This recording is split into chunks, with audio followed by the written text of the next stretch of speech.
We continue in Mishneh Torah Rambam, Hilchot Deot Perek Shishi, Halacha Gimel or Daled. I will now share a screen with you.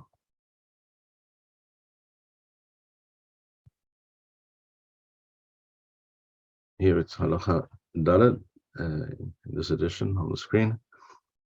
Miswa al kol adam lahov et kol ehad v'ehad miYisrael kirchufo. It is a miswa min Torah that every Jew must have a true love and a care for his fellow Jew. Rambam listed this mitzvah at the beginning of Hilchot Deot.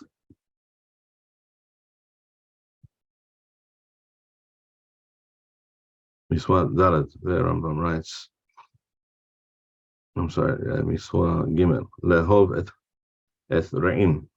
Re'im, the word Re'ah, means a friend, or more precisely perhaps a colleague. In other words, a fellow Jew who agrees and agrees with you in terms of your basic assumptions about life, about reality. In other words, this person is a Torah Jew. That is what a Re'ah is.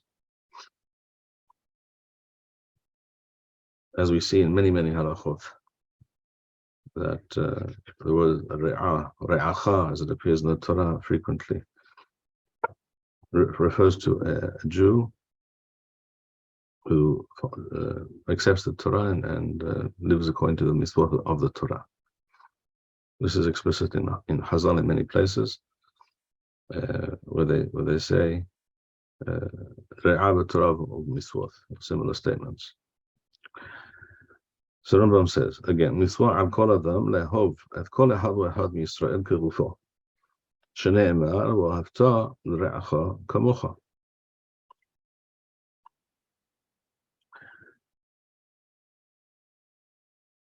Lefichach, therefore, tzarich she'yisapel b'shivcho v'lahus al mamono kemo shehu has al mamon atzmo. And therefore a Jew has to speak well of his fellow Jew and care about his welfare, his financial welfare, that harm should not come to his property, to his finances, in the same way that he would take care to prevent any such damage or harm befalling himself. The pasuk says, "Kamocha," as you would do for yourself.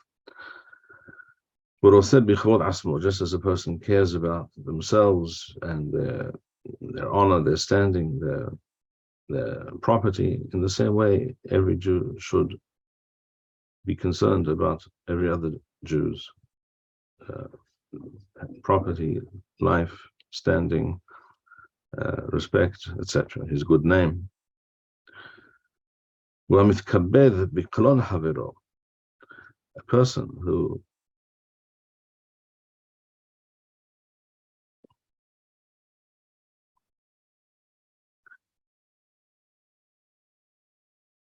who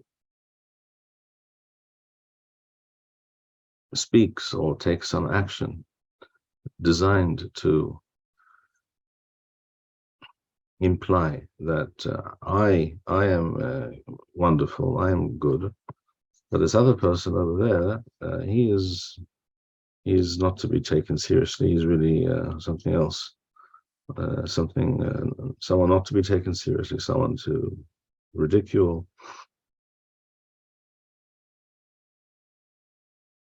That is called Hamitkabed Biklon Haviro, by showing up the shortcomings of others and people do have shortcomings. No one's denying that, but you don't have to speak about them. You don't have to emphasize them. It's not your business to inform the world about so and so's shortcomings. They may be absolutely real, but that's not your job at all. Your job is quite the opposite. Your job is to speak well of this person and care about them. What does a person do if one sees his fellow Jew, his friend, his colleague behaving incorrectly, that he's maybe unaware of certain things, he hasn't heard about certain things, he hasn't studied certain aspects of the Torah, and therefore he's mistaken?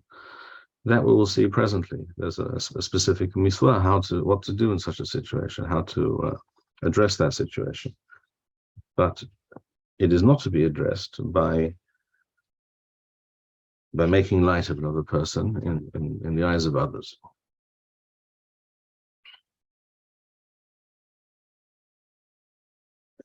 This, of course, is true with regards to another Torah Jew, as we said before. If we are talking about Rashaim, people whose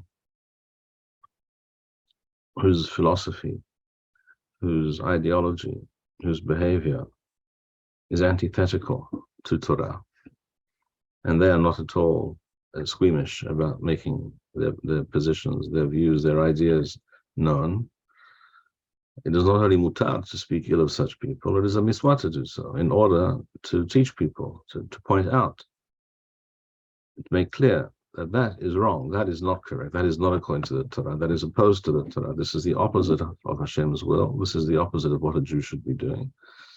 That is quite the opposite of what we're discussing here. So again, the assumption is always we're talking about a Torah Jew.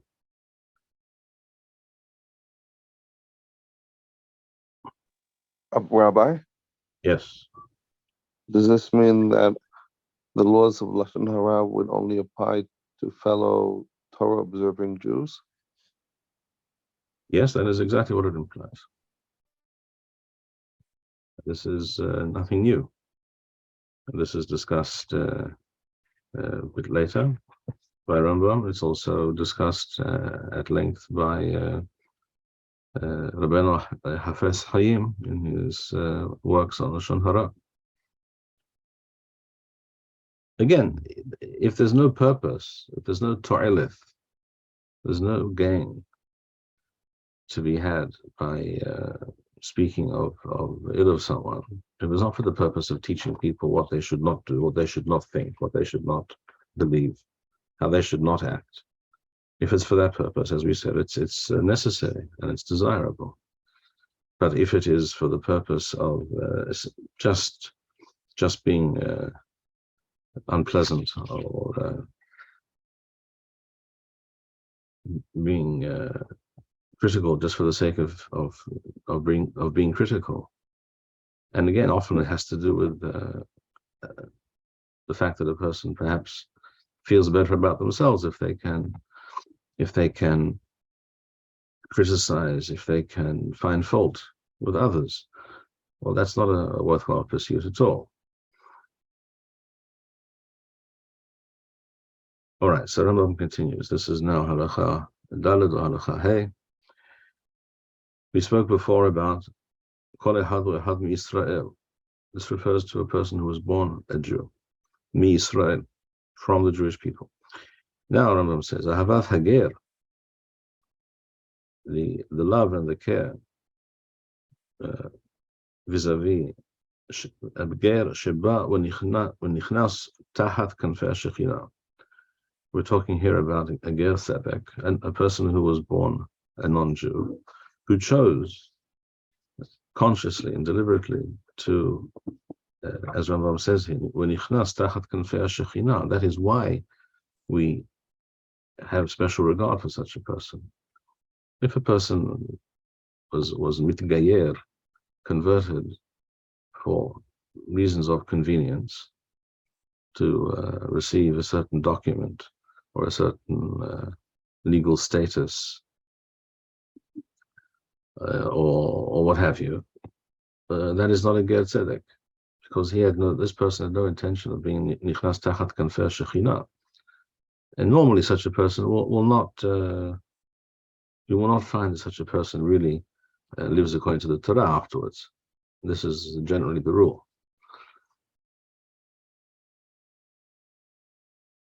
The value, the esteem that in which we hold ger tzedek has everything to do with the fact that this person knowingly wishes to be nichnas tachat kanfer shechina, wishes to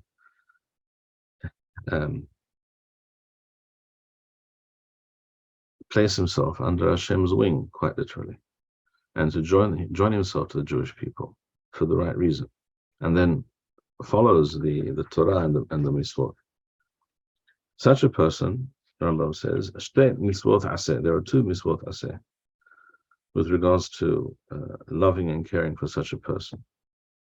In other words, even more than with regards a regular Jew, a person who was born Jewish. Ahath mipnei shehu bichlal re'im, because now, like I said, Tzedek is like any other Jew in terms of being a re'ah.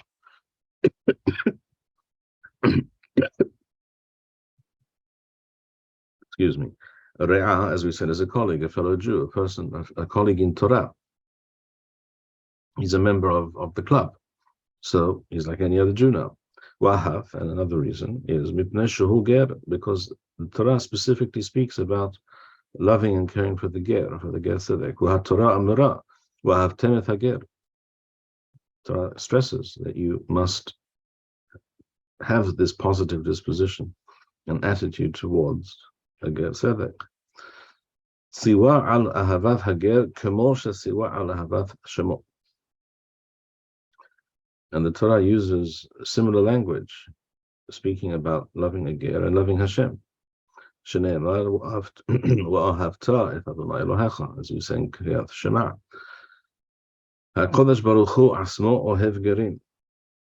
And Hashem Himself expresses His particular care and love for gerim. Shneimar wa'ohev ger.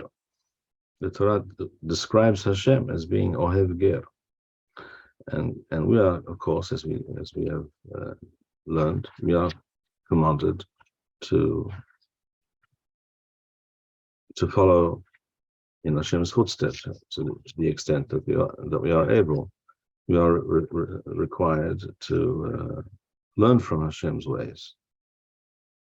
The first mitzvah in Hilchot Deot at the beginning of this section was lihidamoch b'dracho, to act similarly to Hashem. So if Hashem is described as Ohev Ger, then we are required to be an Ohev Ger as well. As Rambam says in Perek Aleph, in Hilchot Deot, halacha hey, let's see, just one moment. It's not halacha hey in this version here.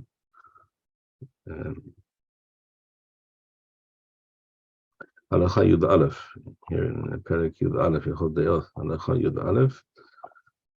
ומסורים אנו ללכת בדרכים אלו הבינוניים, והם הדרכים הטובים והישרים, שנאמר והלכת בדרכיו.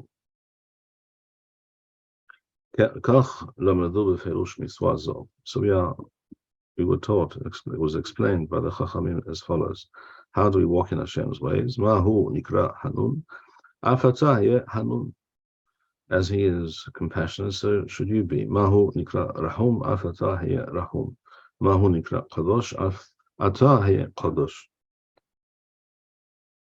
Similarly, returning to our perek, if Hashem is ohev ger, we are to be an ohev ger.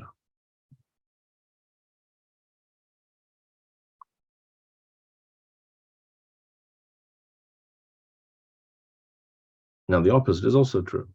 It is asur to hate a fellow Jew, just as it is required that we love and care for every fellow Jew who is a colleague in the Torah. It is asur to hate such a person.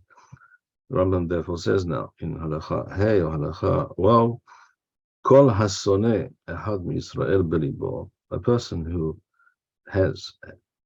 harbors hatred in his heart against a fellow Jew. Over belo ta'aseh, shenemar lo tisna et ahicha bilavavecha. The Torah specifically speaks about sin'ah, hatred being in the heart. In other words, to transgress this mitzvah lo ta'aseh, it is not necessary to do anything specific. No particular action is required. It is in the heart. The moment that you feel this way and relate in this way to that person, you are transgressing this mitzvah by your thoughts, by your feelings. As Rambam now explains, and therefore there is no malkuyot, there is no corporal punishment for this mitzvah. There is no action related or associated with it. And we know that there are no malkuyot without there being a physical action. Now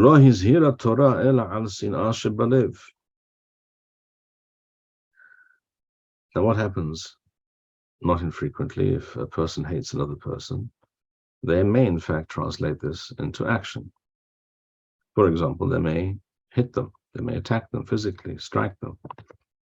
So Rambam says, that is the mitzvah. The mitzvah lo ta'aseh refers to sinah shebalev, that which is in the heart. He who strikes his fellow Jew. Obviously, we're not talking about a situation of self-defense or something of that nature. But if a person deliberately, wantonly chooses to attack physically his fellow Jew,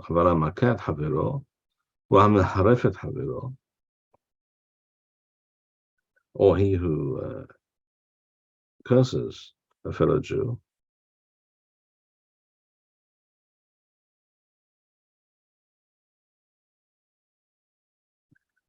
in these cases, even though it is clearly asur to do both of these things, to strike another Jew or to curse another Jew, again, assuming that we're talking about a Jew who is a Torah Jew, and is therefore your colleague, he's bichlan ra'im, you are therefore hafta l're'acha kamocha. So with regards to striking or cursing, afal pishin or rashai, clearly it's not mutar, it is asur. Nevertheless, no over mishum lo tisna, but it is not related to this mitzvah of lo tisna. But there's a separate isurim in and of themselves, because sin'ah lo tisna et ahicha bilavavecha is referring only to sin'ah shebalev.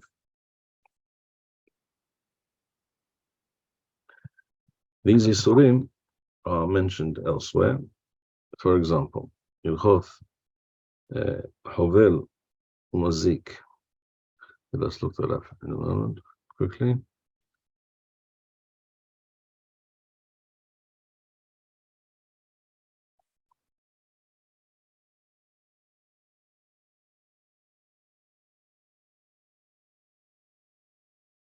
This is in Hilchot Hovel Umazik Perek Hamishi, Perek Hey, as you can see, I believe, on the screen.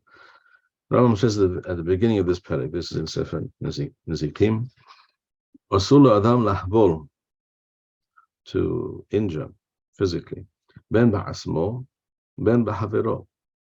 Person is not allowed to cause injury to themselves as well. And also, obviously, not to a fellow Jew. Asula Adam Lahbol, Ben Ba'asmo, Ben Ba'havero. Any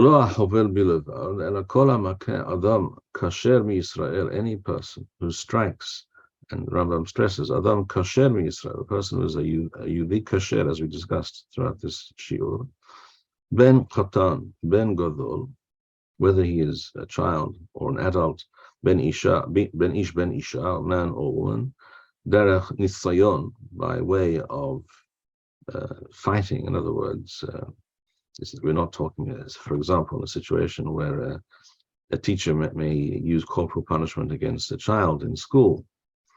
I know that today this is considered more or less equivalent to being a Nazi, but till very recent times, that is how the world worked, and And the world works a great deal better, by the way.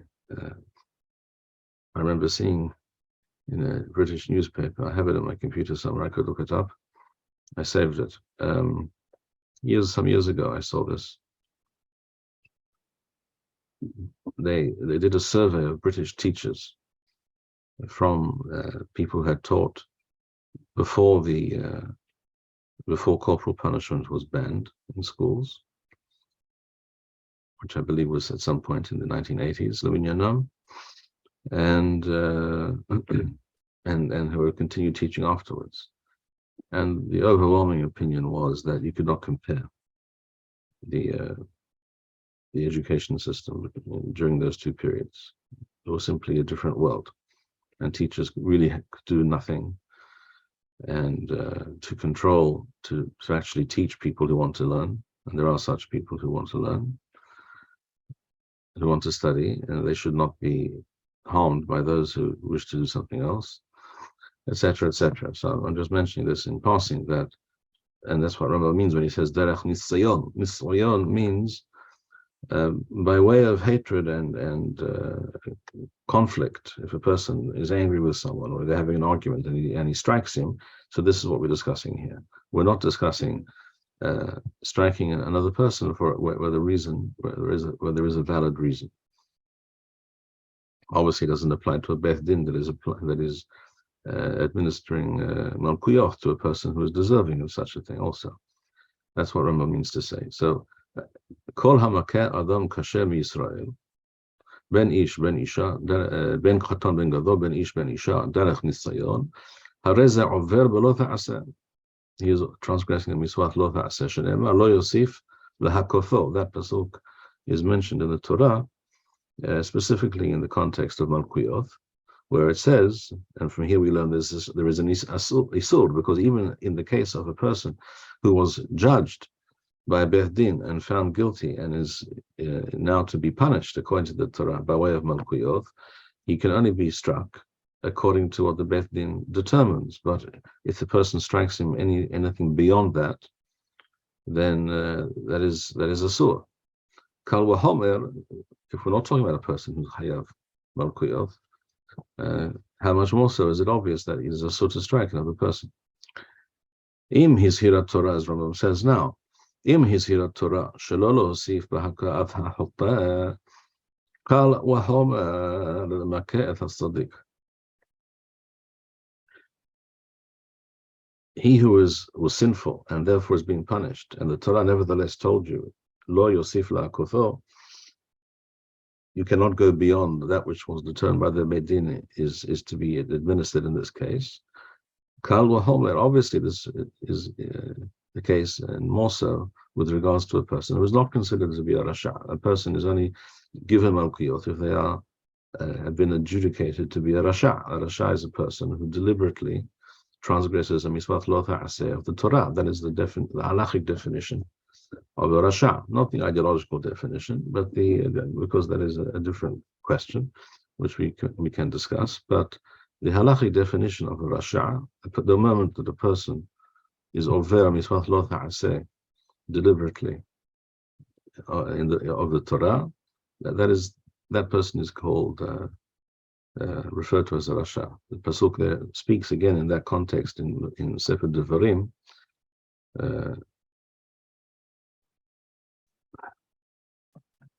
Rabbi, Just one second. second.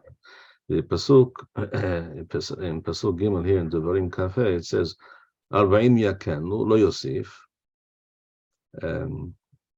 I'm sorry. Before it speaks about the application of the punishment, the administering of the punishment, I should say. In pasuk Bet it says Wahaya im bin hakoth harasha. So here you see the Torah explicitly defining the concept of a rasha. The rasha is the person who has been judged to have transgressed the mitzvah lo ta'aseh deliberately. So that is the definition of a rasha. Yes, someone had a question. I merely wanted to ask, what is derech nisayon? That it was there. By way of conflict, by way of, as it says in, for example, in Parashat Mishpatim, coming up this week, according to the standard order of Kriyat Torah. It talks about two people, Nisim. Nisim means people who are fighting each other, who are involved in some kind of altercation, physical fisticuffs. That's derech nisayon. They are fighting, they're striking, hitting each other because they're angry, because for whatever reason, as opposed to where it is legitimate and called for. Okay, so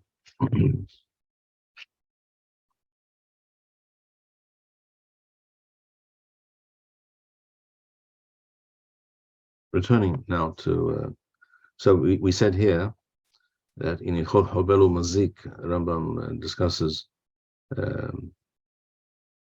said over here, Ela kol hamakeh adam kashem Yisrael ben katan ben gadol, etc. Harei zoveh belo ta'aseh. And therefore, this is a mitzvah lo ta'aseh, and it does involve the ma'aseh. It involves an action, and therefore the next halacha Rambam states, hamakeh al havero haka'a she'en ba showeh peruta. In other words, it didn't cause him injury that can be determined to have some financial ramification. In other words, he didn't break his arm, and therefore the person has to undergo medical procedures in order to deal with that, and that may cost money.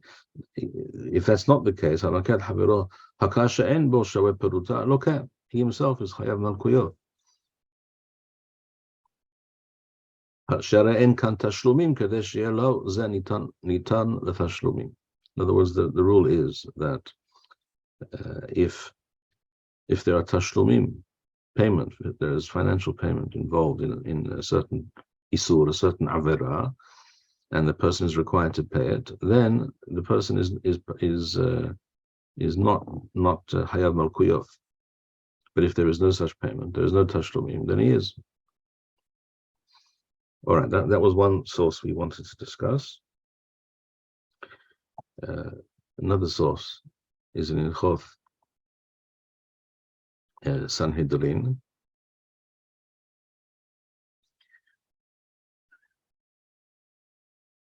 Perek Tel Zayin.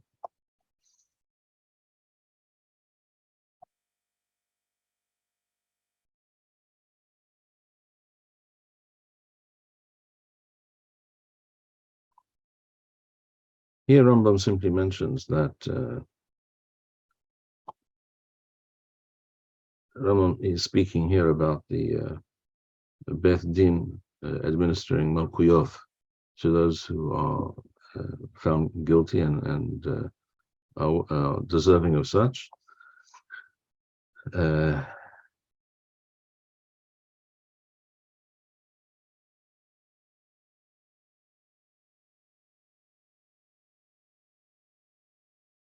Now, what happens if the Beth Din, as is discussed here at the end of in this perek, the Beth Din assess the person and says he can be whipped, let's say 15 times, because it can vary from person to person, according to their age, according to their health, for various considerations. And the person who is administering these blows, this whipping, he does what he's told, and the person dies as a result.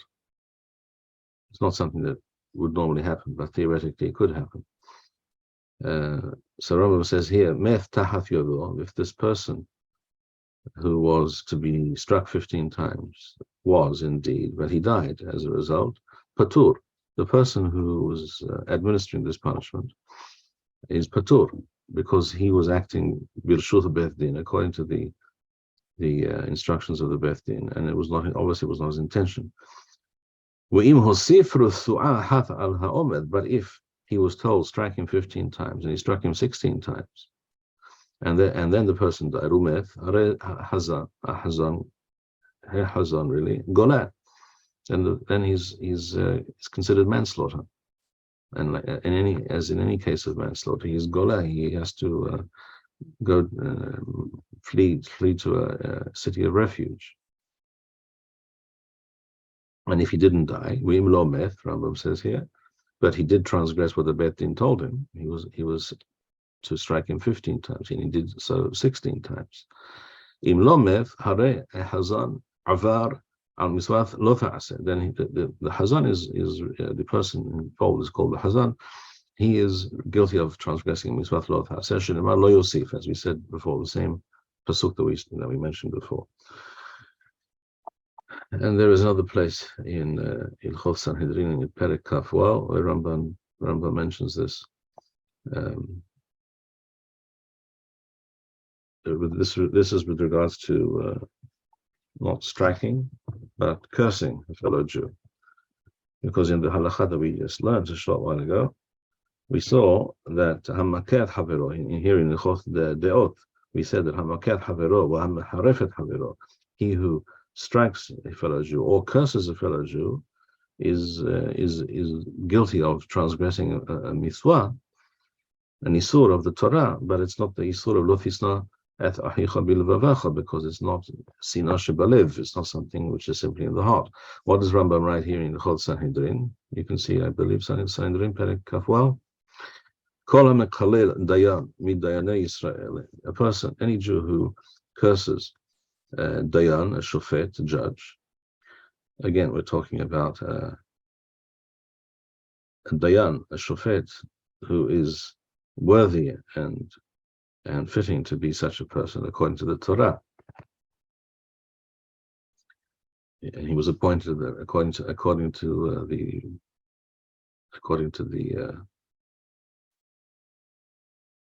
specifications of the Torah, of the halakha. Such a dayan cannot be cursed, because that of course weakens the institution and the rule of law and the rule of the Torah. Kol hamekalel dayan midayanei Yisrael over belo ta'aseh, as transgressing a mitzvah of the Torah, shenemar Elohim, which refers to a judge, to a dayan. As we know in certain pesukim, the word Elohim has a number of meanings. Here it says, and this is also in Parashat Mishpatim coming up, Elohim lo tekalel. Uchen in Hilel HaNasi, the head of the Sanhedrin, Ehad Rosh HaSanhedrin Gedola O HaMelech, and for the purpose of this halakha, this refers to both the head of the Sanhedrin or the king, the leader of the Jewish people at that time. He is also being over below ta'aseh. If he curses such a person, he is guilty of this isur, which is which is also in the same pasuk that we just mentioned. So there is an isur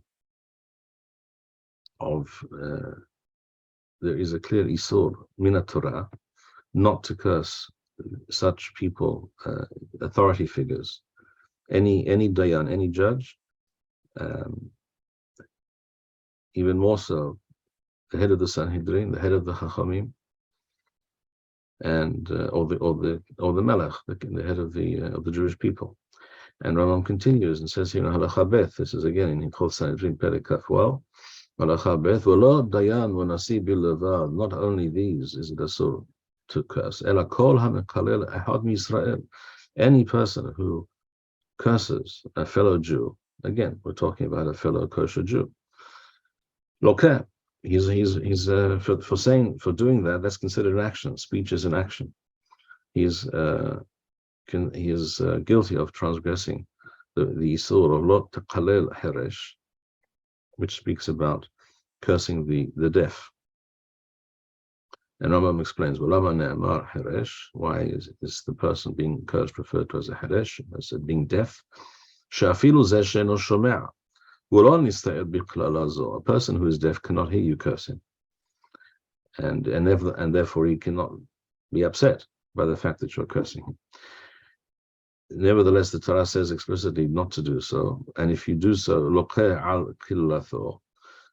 and so much, how much more so a person who can hear you, who is aware of what you're saying.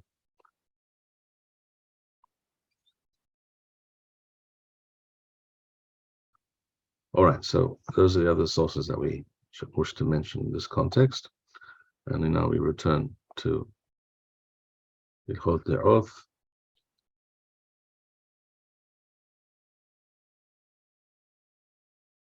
Perek Shishi.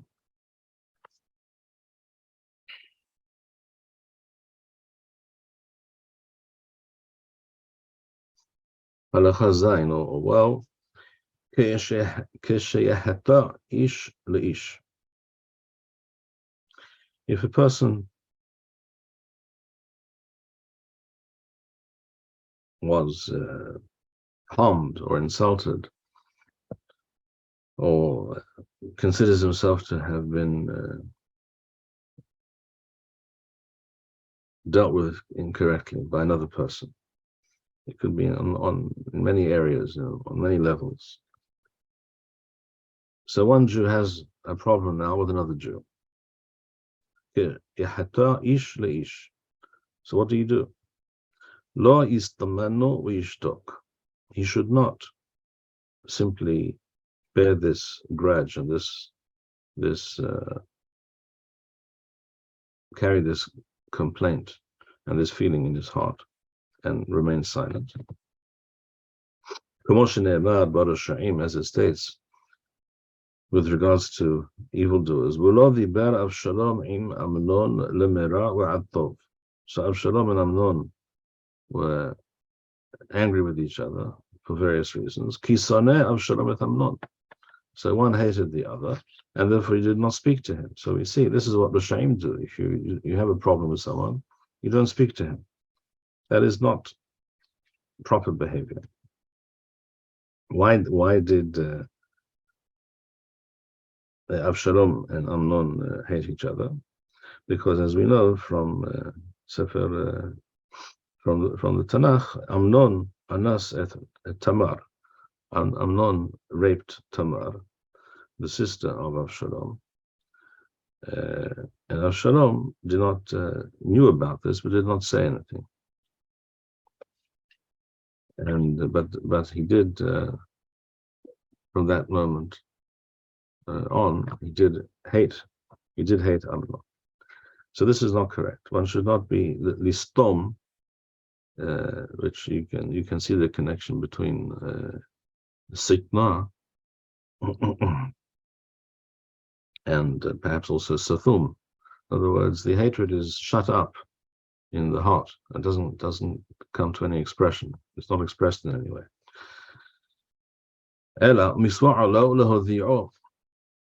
The Jew is commanded to do the opposite, to tell him, why did you do such and such to me? Why did you behave in a certain way? Why did you speak about me to others in a certain way? Why did you therefore sin against me in this way? So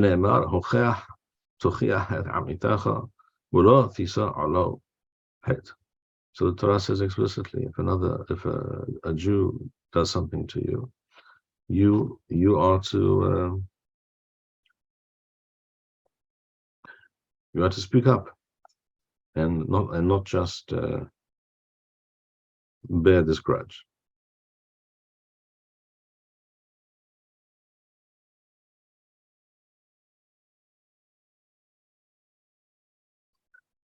You can see the pasuk over here.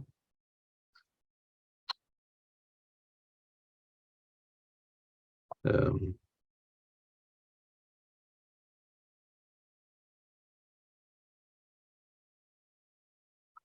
can see the Torah discusses these things in the context of interpersonal relations, bearing grudges, which cause hatred, etc. So the Torah says here in pasuk Yud Zayin, Lo tisnat achicha b'levavecha, hocheach tochiach et amitecha, u'lo tisa alo het. Lo tikol v'lo tiktor. Here it's speaking about bearing a grudge or taking revenge in some way. As b'nei amecha, towards a fellow Jew. All these misvot and yadunai, all these misvot are mentioned together in the Torah. So the aim is clear, to prevent a situation of sin'ah and grudges and natira, of bearing a grudge, and nakama, not tikom, do not take revenge, etc. To prevent the deterioration of the relationship between two Jews. It needs to be aired, it needs to be discussed, it needs to be brought up and dealt with.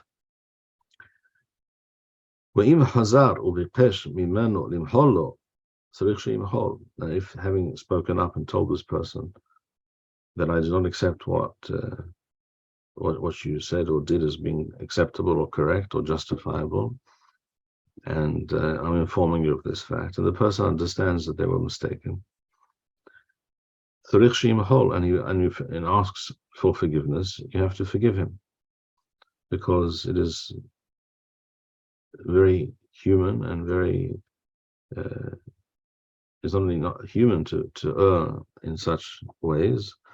It is difficult not to make such mistakes, not to sin against someone in some fashion. It's all too simple and common a matter. So if we were, the moment someone sins against us, we were immediately to bear a grudge and from that moment on hate this person, then the situation within the Jewish people, the fabric of Jewish society, would be very, very, very frayed indeed. And that is not something we should allow or countenance. And the person who was wronged, who was supposed to be mohel, to forgive, should not refuse to forgive, or should not maintain some kind of negative disposition towards that person. Shene'emar, this is interesting here, the pasuk being quoted is with regards to Abraham and Avimelech. Abraham, it says, "Vayitpalel Abraham el ha'Elohim," in order to cure the women folk of Avimelech's household, even though Avimelech had sinned against him. Abraham prayed for them.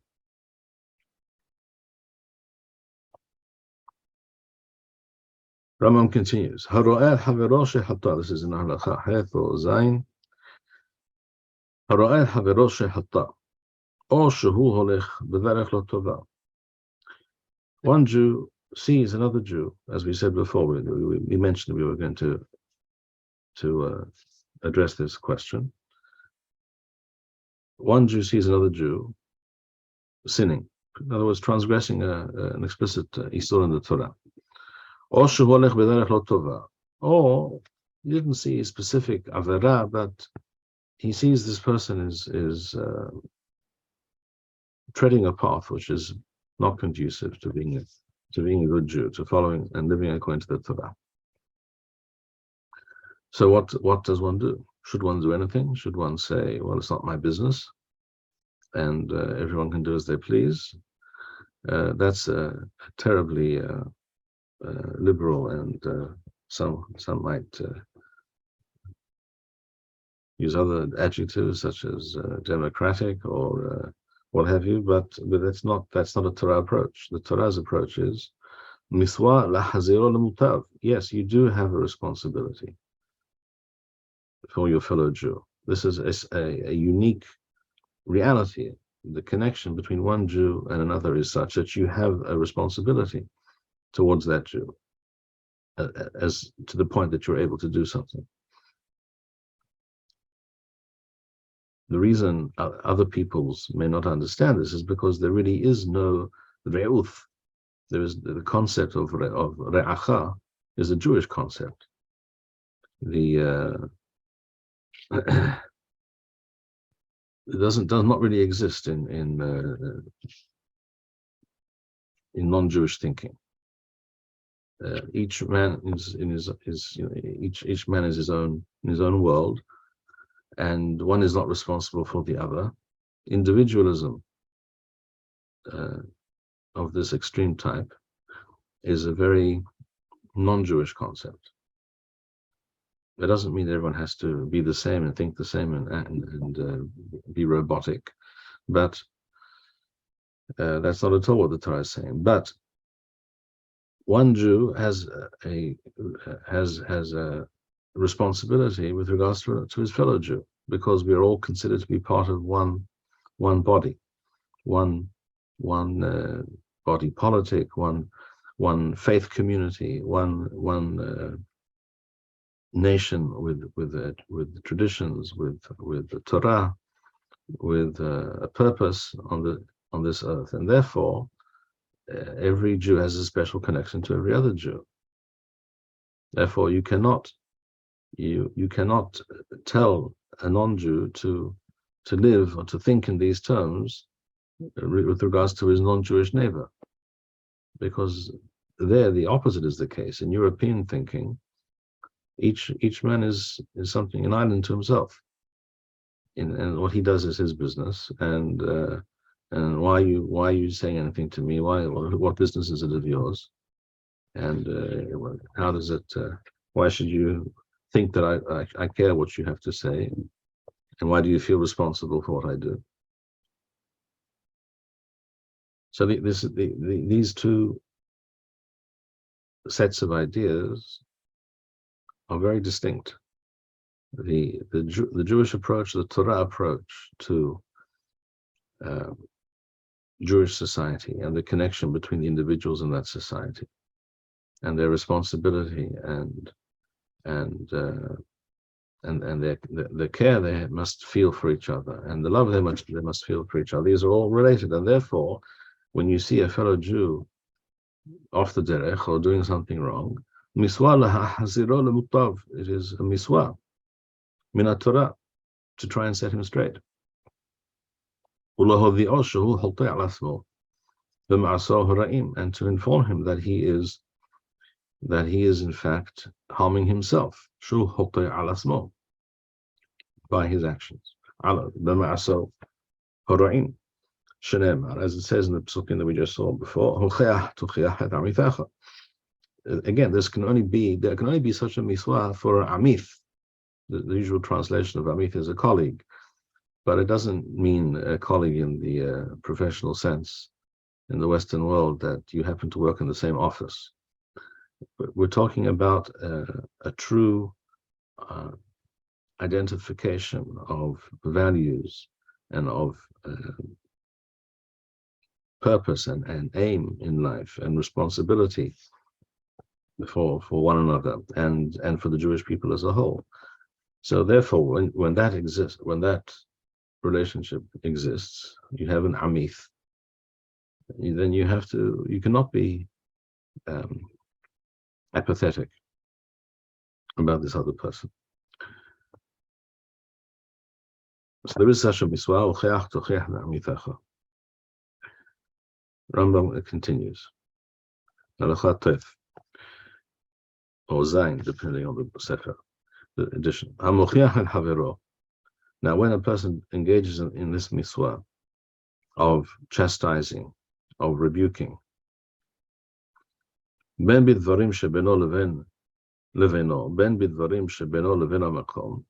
this person sinned in some way against you personally, and therefore you're speaking to him and telling him that why did you do this to me? And I was upset, I was hurt, I was harmed. Or whether it is something that this person is doing, which is a sur, and it says transgression against Hashem, but not against yourself. Either way, this has to be done in private, for obvious reasons, as we're about to see, that it's a sword to embarrass, and it's less likely to be accepted if it's done in front of others. Therefore, it has to be done privately. And he should speak to his fellow Jew gently, choosing his words very carefully, not to anger, not to insult, but nevertheless he has to speak the truth. And he should tell him that I'm only saying this to you, not for my own benefit necessarily. It could be something that has nothing to do with me, but for your benefit. So that he will benefit. Gam ba'olam hazeh, maybe, and certainly ba'olam haba. In qibel mimenu mutav. If the person being chastised, being told off, accepts and understands mutab, that's wonderful. That's how it should be, and the problem is perhaps now solved.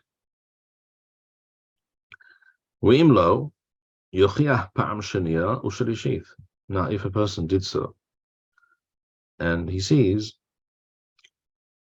that he was not successful, in other words, the person did not accept what he had to say, he got angry at him, perhaps he shrugged him off, etc.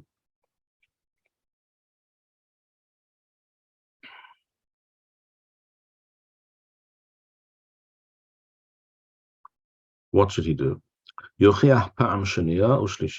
should do the same thing again. Make another 2 attempts.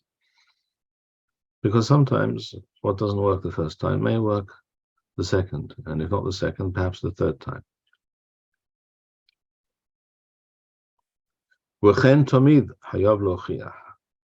And in fact, he's hayav to continue to do so, if necessary. Even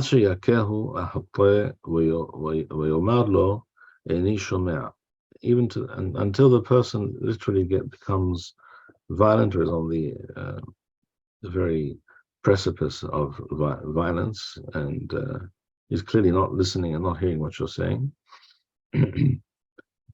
At that point, you're no longer required to continue.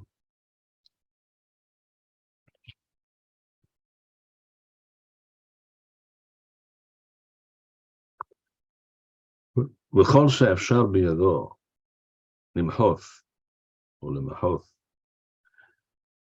ואינו ממחה או אינו מוחה, a person who is in a position by reason of his standing, his status in this community, in the society, if he speaks up, then this person may listen, may hear, may accept what he is saying. It could also be something directed at the community itself as a whole, or at a group of people who are doing or acting or speaking in a certain way. If the person is, it seems likely that his words will have the desired effect. He is considered responsible for what they are doing, because perhaps he could have prevented it, what is now going on now, if he had spoken up. And he will be punished, because as it says in the Talmud, Masechet Shavuot, Kol Yisrael Arevim Zeh Bozeh.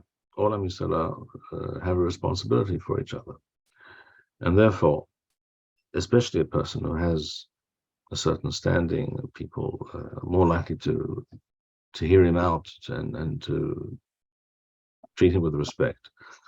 If he has the ability to say something, and he knows something needs to be said, then he must do so. And if not, excuse me, he is then responsible. He's considered also, in addition to the people themselves who are transgressing or acting improperly, he's also considered responsible, because he could have perhaps done something about it. Rabbi, okay. What about the idea that if you know they're probably not going to listen to you, it's better that they sin in error rather than on purpose? Rambam doesn't seem to talk about that here. True, but Chazal do say this explicitly. It's sometimes a delicate and difficult decision to know whether to say something or not, depending on various considerations and circumstances. There are certain circumstances where it might be better not to say anything. And this we have to learn from other sources. Here this Rambam does not address this matter here in detail.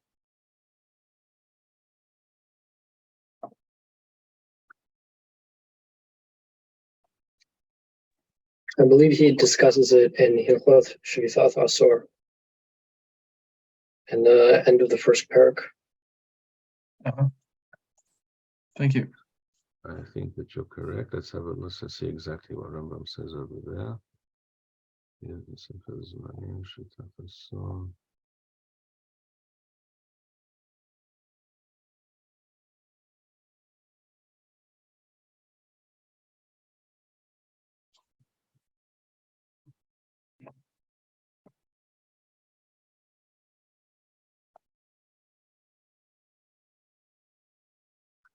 I take it you're referring to what Rambam says at the end of this perek, with regards to beginning the thum, the fast, the Yom Kippur.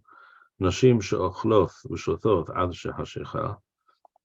People who do not know the halacha and they eat right up to the last second, and there is a Hovan Yom Kippur to add, as Rambam said in the previous halacha, v'sarich losif mihol ala kodesh b'chnisato v'yitziato. So there are people who don't know this. Rambam is assuming that people who don't know such a thing are usually going to be women or people who are not familiar with the halacha.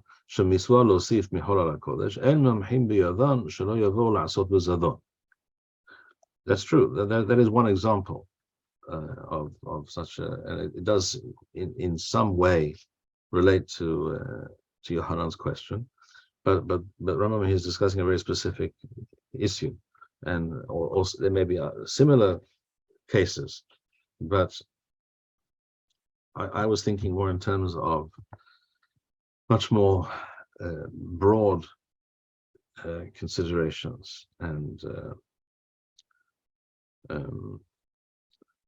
societal, communal considerations.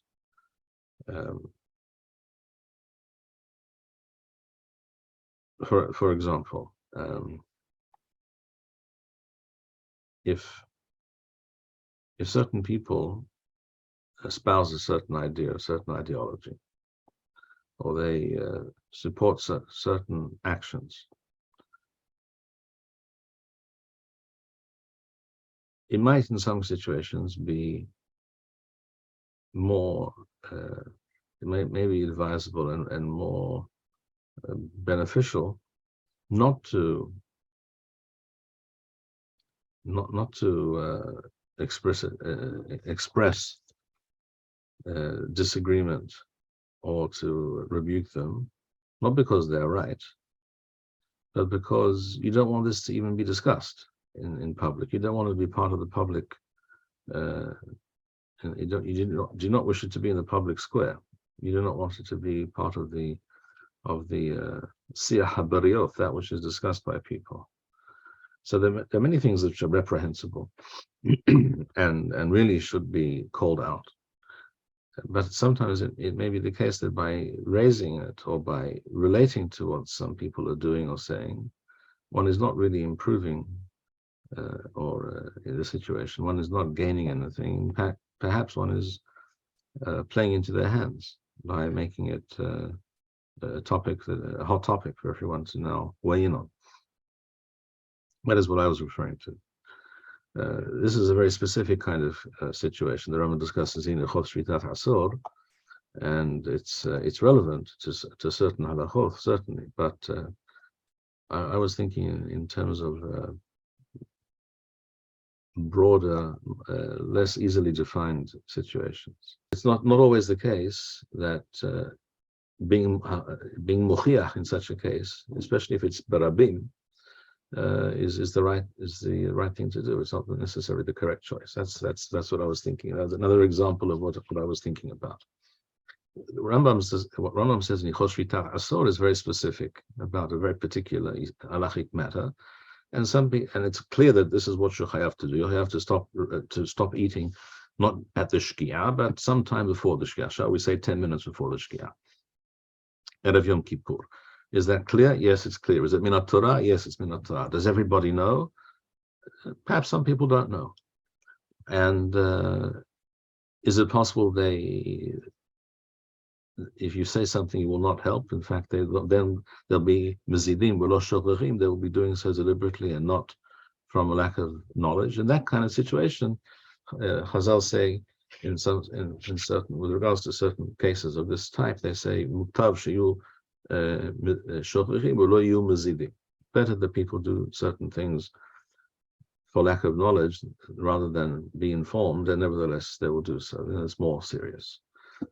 That is correct in many cases, but there are situations such as this one that I just described, which are very, very difficult to nail down. It's difficult to know what is really the more productive and beneficial response. Thank you, Rabbi Bar-Hayim. We would like to encourage our viewers to share these videos with friends and send in your responses. We would also like to suggest the following opportunity to our viewers. If you identify with Rabbi Bar-Hayim's message and would like to sponsor or dedicate a video interview with the rabbi in honor or memory of a loved one, if you would like to obtain Birkon Nusach Eretz Yisrael or invite the rabbi for a speaking engagement, please email us at office@machonshilo.org.